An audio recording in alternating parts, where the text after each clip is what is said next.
1차 함수가 됐으니까요.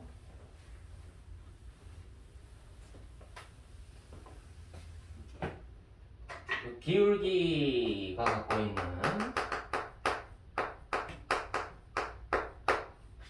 어떻게 기울기를 결정을 하는지에 대한 얘기를 진행을 해볼 거야.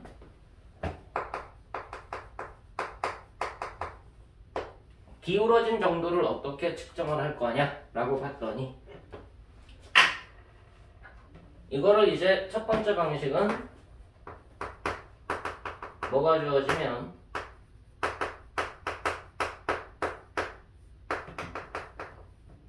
서로 다른 두 점이 주어지면 기울기를 측정할 수가 있어. 그럼 서로 다른 두 점을 하나는 이렇게 나오잖아요. x1, y1 이라고 놓고요. 이렇게 놔볼게. 그럼 x 증가량은 뭐가 되느냐? x 증가량 x2-x1 이라고 얘기를 합니다. y 증가량은 뭐라고 얘기하느냐? y2-y1 이라고 얘기를 해요. 그럼 기울기의 약속은 델타 x분의 델타 y였으니까 델타 x가 분모에 들어가야 돼. 근데 분모가 뭐인 수는 존재하지 않아. 분모가 0인 수는 존재하지 않지. 그럼 분모가 0인 수는 존재하지 않으니까 얘가 뭐면 안 돼? 0이면 안 되겠지. 기울기라는 것은 x 증가량이 0이면 안 돼. 무슨 말이야? 얘가 0이면 안 돼? 그 말은 여기에서 뭐랑 뭐가 같으면 안 돼? x1이랑 x2? 그치? x1과 x2가 같으면 안 돼. x1과 x2가 같으면 안 된다는 얘기야. 그럼 x좌표가 같은 두 점을 지나는 직선은 존재하겠지만 1차 함수라고 얘기하진 않는다. 이해됐어? 그래서 여기에서 x1과 x좌표가 서로 달라야지만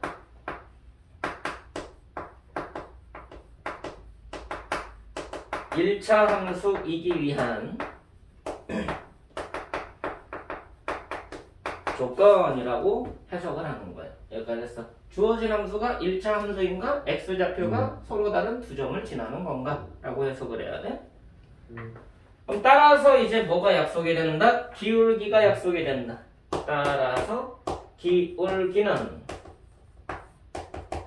x증분, y증분, 그래서 x2-x1분의 y2-y1이 되는 거죠.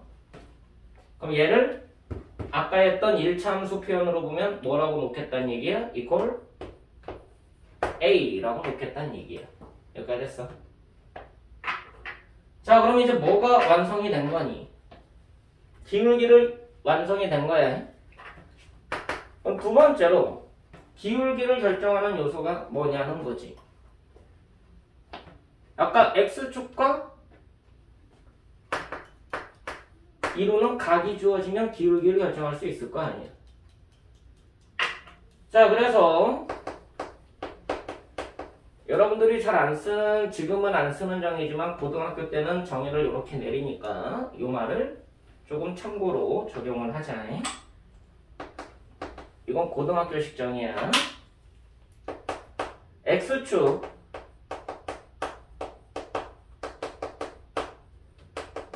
양의 방향으로부터 식의 반대 방향이라고 얘기를 합니다.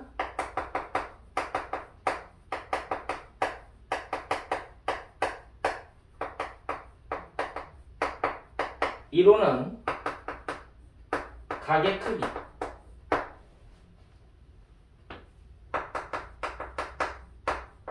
점 P가 있고요. 원점과 P를 연결한 선분, 얘가 기준이에요. 좌표 평면이 있고요. 원점이 있고요. 점 P가 있을 때 선분 OP. 됐어? 그럼 얘가 X축 양의 방향, 요거 맞아 안 맞아? 각을 재는 기준이 되는 선이 되는 거야. 이 말을 정식 명칭으로는 이렇게 얘기한다. 시초선이라고 얘기를 해. 그럼 시초선이 x축 양의 방향이 될 뿐이지 지금은. 시초선으로부터 시계 반대 방향으로. 시계 반대 방향으로. 됐어. 선생님 한 바퀴 더 돌면 안 돼요? 괜찮아. 됐어. 선생님 여러 바퀴 돌면 안 돼요? 괜찮아. 선생님 거꾸로 돌면 안 돼요? 이건 무슨 방향이? 시계 방향. 됐어. 그래서 이건 아니야.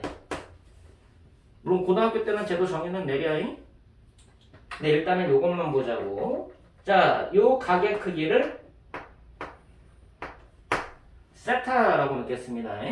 저거는 알파, 베타, 감마 쓰다 보면은 세타라는 각을 질 때 많이 쓰는 표현 중에 하나예요.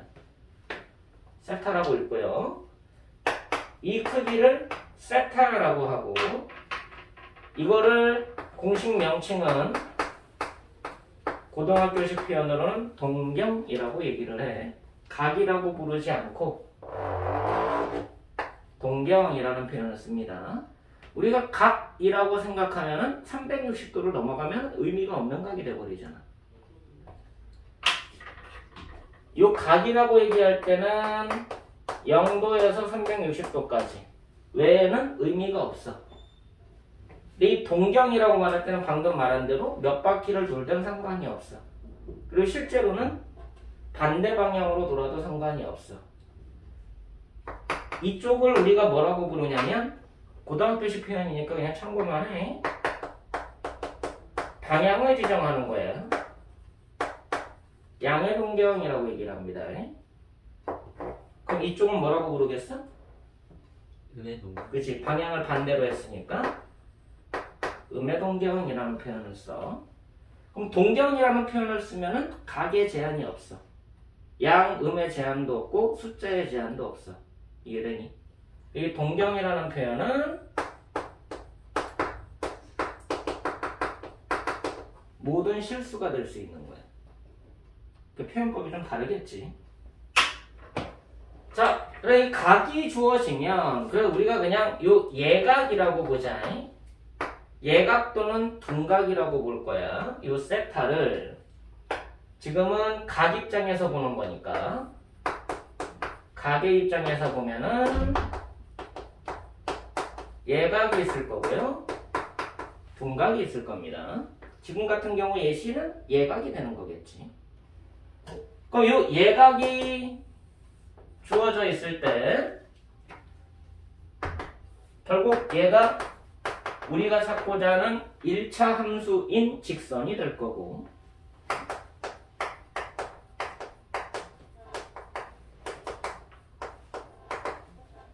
그럼 여기에서 x 증가량분의 y 증가량은 두 점을 선택하면 돼. 맞아 안 맞아? 그럼 x 증가량은 요만큼 맞아 안 맞아?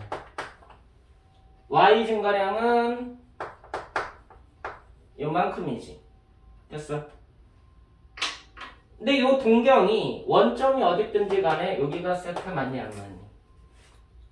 근데 이 표현을 우리가 델타 x분의 델타 y라는 표현을 중3 때는 뭐라고 표현하는 거야?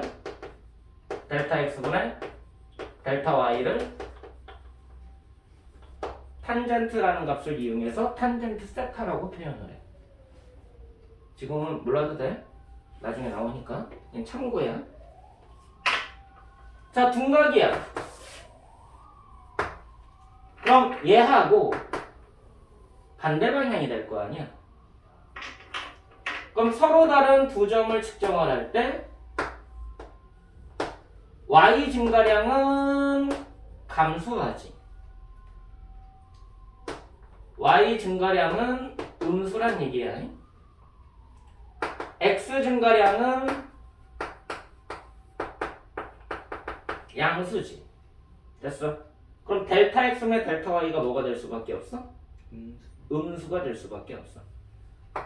얘도 양수고 얘도 양수니까 얘가 양수가 되는 거고, 이번에는 세타가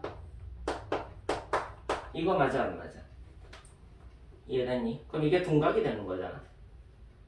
근데 어차피 이쪽 각을 이용해서 측정하게 돼 있거든. 그럼 이쪽 각은 뭐라고 쓰면 돼? 180 빼기 세타? 그지? 180도 빼기 세타라고 쓰면 되겠지. 평각에서 빼주면 되는 거니까. 그럼 얘를 이용해서 델타 x분의 델타 y는 기울기는 뭐라고 쓰는 게 맞는 거야? 탄젠트 180도 빼기 세타라고 하면 이제 얘는 예각이 되는 거지. 근데 예각일 때는 양수거든. 됐니? 예각일 때 탄젠트 값은 양수가 되는 거야. 근데 얘는 무슨 수가 된다고 그랬어 아까? 음수가 된다고 그랬잖아. 그래서 얘의 부호가 반대가 된다 라고 이해를 하면 돼. 여기가 됐어. 자, 이게 기울기를 결정하는 두 가지 요소다 라는 거 포인트를 기억하고요. 그 다음에는 1차 함수 식에서 어떻게 그래프를 만들고 식에서 지나는 점들을 어떻게 찾는지에 대한 스토리를 하게 될 거예요. 이해됐지? 자, 정리 좀 해주세요.